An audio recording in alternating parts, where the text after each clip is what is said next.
garage door is an easy one-day project. With all the angled panels of modern garage doors, spraying is quicker and easier than brushing or rolling. It's really the best way to get a professional, smooth, even finish. Here's what you'll need. Start by prepping the surfaces that will be painted. Remove planters, vehicles, or anything you won't paint. Inspect the surfaces and repair or replace any damaged areas. You'll want any surfaces you paint to be thoroughly clean. So wash the garage door to remove any mold or dirt. Now that the door is prepped, let's prepare the job site. Remove or mask and tape lights, windows, and any other areas you don't want to paint. It's best to plan your project on a day that's not windy. The wind could affect your spray pattern. If there's only slight wind, spray with the direction it's blowing. Now, if you're covering up an uneven finish where you've done a lot of scraping, we recommend you spray a coat of primer before painting. This will allow the top coat to adhere stronger to the surface. Pour your paint through a strainer to get rid of any dried sediment. Put on some latex gloves and squeeze out the excess paint. Discard the strainer and gloves. Before using any sprayer, be sure you've read all safety and operation instructions. Don't forget eye protection. Also, be aware that sprayers can put out a lot of pressure, often enough to pierce skin, so never point the gun at yourself or anybody else. Before painting the garage door, practice spraying on a piece of cardboard. This will allow you to fine-tune your technique and adjust the sprayer for the best spray pattern. Hold the gun 12 inches away from the surface. Start and stop the sprayer after each pass. Aim at the middle of each previous pass so you'll overlap it by 50%. Pull the trigger after starting each stroke. Release the trigger before the end of each stroke. The sprayer must be moving when the trigger is pulled and released. This will create a fuzzy edge around the entire spray pattern. Flex your wrist so the front of the sprayer remains perpendicular to the surface. Fanning the sprayer one way or the other will result in uneven spray patterns. Don't overreach. Just reach as far as it's comfortable. This is a good spray pattern. Notice the soft, even edges. Now it's time to spray. Frame in the door. Then spray all the way around windows. It's best to start at the top and work your way down. Spray horizontally, keeping the sprayer pointed perpendicular to the surface. Cover sections only as far as it's comfortable to reach.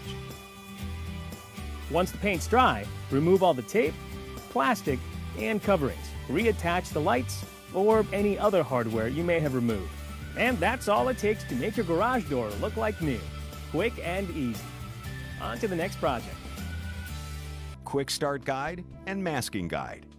Make sure to properly mask and cover anything that will not be painted. Take a look at the masking guide for suggestions and instructions. Pre-taped poly is another fast way to protect trim and windows. Simply tape in place, unfold, and secure where needed. First, unscrew and fill the cup.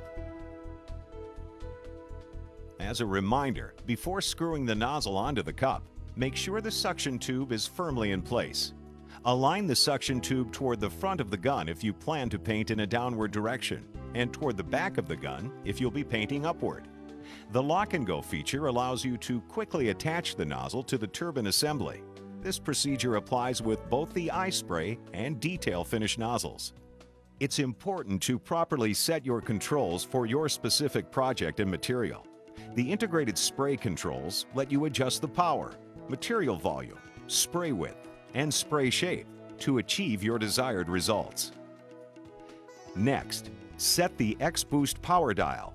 The 590 is equipped with a variable speed power control from 1 to 9. The lowest setting, 1, is for the thinnest materials and increases for thicker materials, with 9 being suited for heavy materials, such as paint and primer in 1 products. The variable control allows for precise setting for your specific project and material needs. Refer to the Power and Material Setting Guide section of the Owner's Manual for more details. Turn the material flow control dial clockwise for thicker material and maximum flow. Turn it counterclockwise to reduce flow and for thinner materials, such as transparent stains. Refer to the Power and Material Setting Guide section in the Owner's Manual for more details.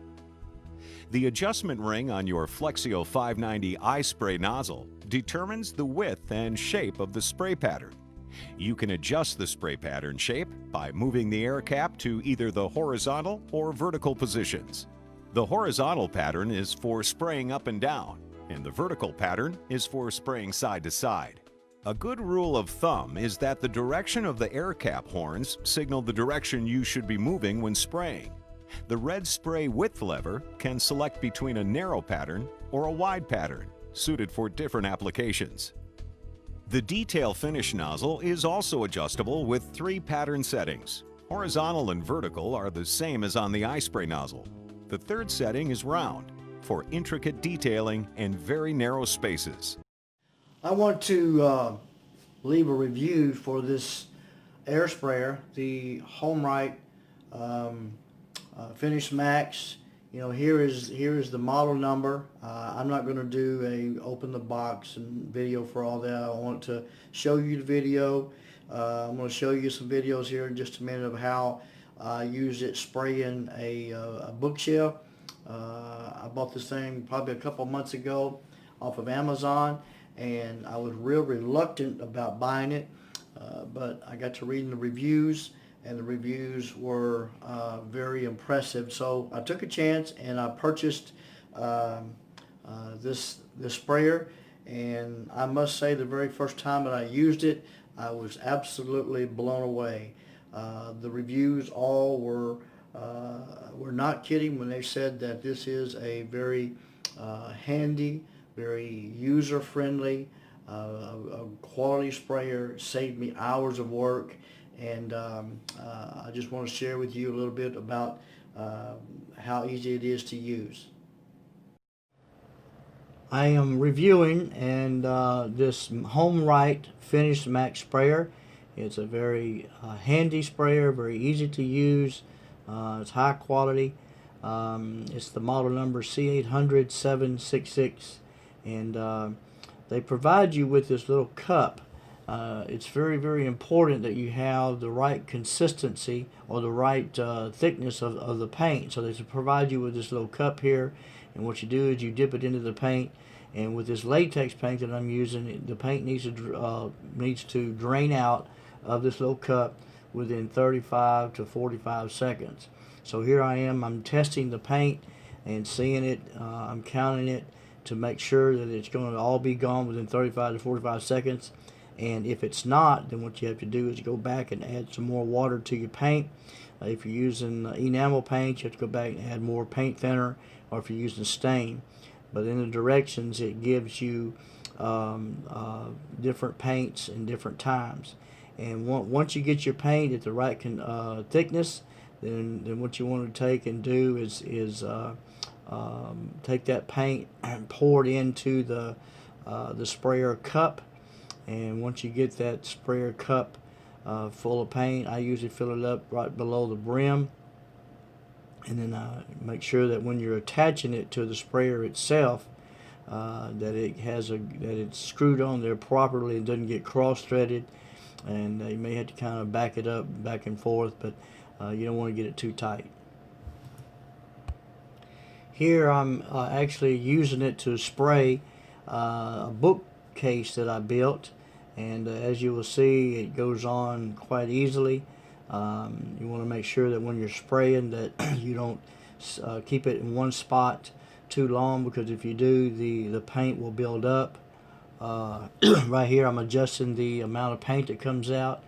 You can turn that little knob on the back of the trigger counterclockwise to increase the paint or decrease the paint. It seems I have a pretty good consistency here, and so you want to make sure, like I said, you want to go up and down and make sure that you don't stay in one spot too long.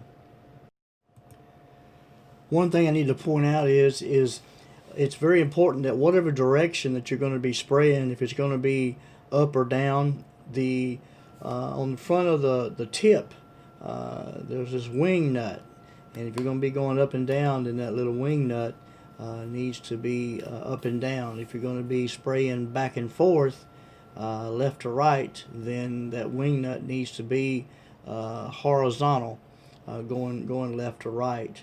And so that's very, very important. And I highly recommend that what you do is that you read all the instructions before you start to spray, because it's very, very important. Now, another thing that you want to make sure that you do is if you're going to not be painting for at least 30 minutes, or if there's going to be a 30 minutes interval between your painting, or when you get finished painting, what you need to do is make sure that you clean the system very, very well out. And what this doing is this is cleaning the inside of the tubes, all the internal parts. Just spray it until it's clear water. You know, right now you can still see a little bit of paint coming out of it. So what I do is I just spray it until and kind of, you need to make sure that you keep it horizontal, because so it can suck up the water. But once you've done all that, and that pretty much cleans it up pretty good, you can take it apart and dry it all down again and wipe it down, get all the excessive paint off the outside. But overall, this is a tremendous sprayer. I highly recommend it. It did me an awesome job and saved me a whole lot of time. Thank you for your time.